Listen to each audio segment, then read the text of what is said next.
नमस्कार, daily news Jharkhand में स्वागत है आपका। मैं हूं इम्तियाज अंसारी। प्रस्तुत है समाचार। केतार से हमारे संवाददाता रविकांत वर्मा की रिपोर्ट। समाजवादी विचारधारा मंच के तत्वाधान में मनाई गई नंदकिशोर प्रसाद की पुण्यतिथि।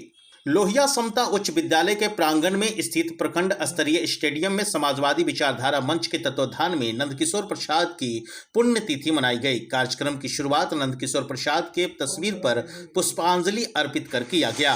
पुष्पांजलि कार्यक्रम के बाद समाजवादी विचारधारा के नेताओं एवं पत्रकारों को फूलमाला, अंग वस्त्र एवं कलम डायरी देकर सम्मानित भी किया गया। कार्यक्रम की अध्यक्षता रामविचार साहू एवं संचालन अजय वर्मा ने किया। कार्यक्रम में समाजवादी विचारधारा के वक्ताओं ने अपना अपना विचार प्रस्तुत किया। पूर्व मंत्री रामचंद्र केसरी ने कहा कि नंदकिशोर प्रसाद अपने जीवन भर दूसरों के बारे में सोचते रहे। उन्होंने केतार प्रखंड में लोहिया समता उच्च विद्यालय की नींव रखी, लेकिन अभी तक इस विद्यालय का सरकारीकरण नहीं हुआ। उन्होंने समाजवादी विचारधारा के लोगों से आग्रह किया कि इस विद्यालय की सरकारीकरण करने में आवश्यक पहल करें। हम सभी मिलकर अगले पुण्यतिथि तक इस विद्यालय को सरकारीकरण करने का प्रयास करेंगे।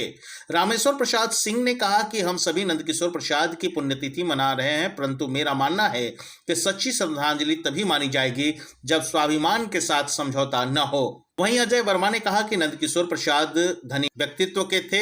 उनका सपना को हम सभी मिलकर अवश्य पूरा करेंगे। उन्होंने स्वतंत्रता सेनानी नन्हक शाह के प्रतिमा ब्लॉक परिसर में एवं नंदकिशोर प्रसाद की प्रतिमा हाई स्कूल मैदान में लगाने का संकल्प लिया।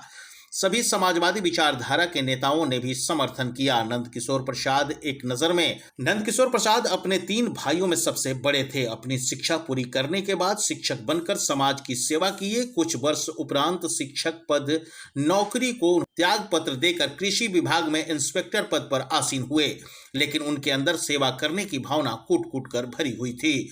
उस पद को भी त्याग कर गरीब शोषित वर्ग की सेवा करने के लिए कूद पड़े। नंदकिशोर प्रसाद आज़ादी की लड़ाई में महत्वपूर्ण भूमिका निभाए थे। उन्होंने अपने क्षेत्र के लोगों को गोलबंद किया था। उनका जीवन बड़े ही संघर्षपूर्ण रहा। केतार प्रखंड में शिक्षा का दीप जलाने वाले पहले व्यक्ति थे। केतार में भूमिदाताओं से दान भूमि उपलब्ध कराकर केतार लोहिया समता उच्च विद्यालय की नींव रखी। तभी कुछ समय बाद गंभीर बीमारी से उनकी मृत्यु हो गई। उनका सपना था कि यह विद्यालय सरकारीकरण हो, लेकिन उनका सपना अभी तक पूरा नहीं हुआ।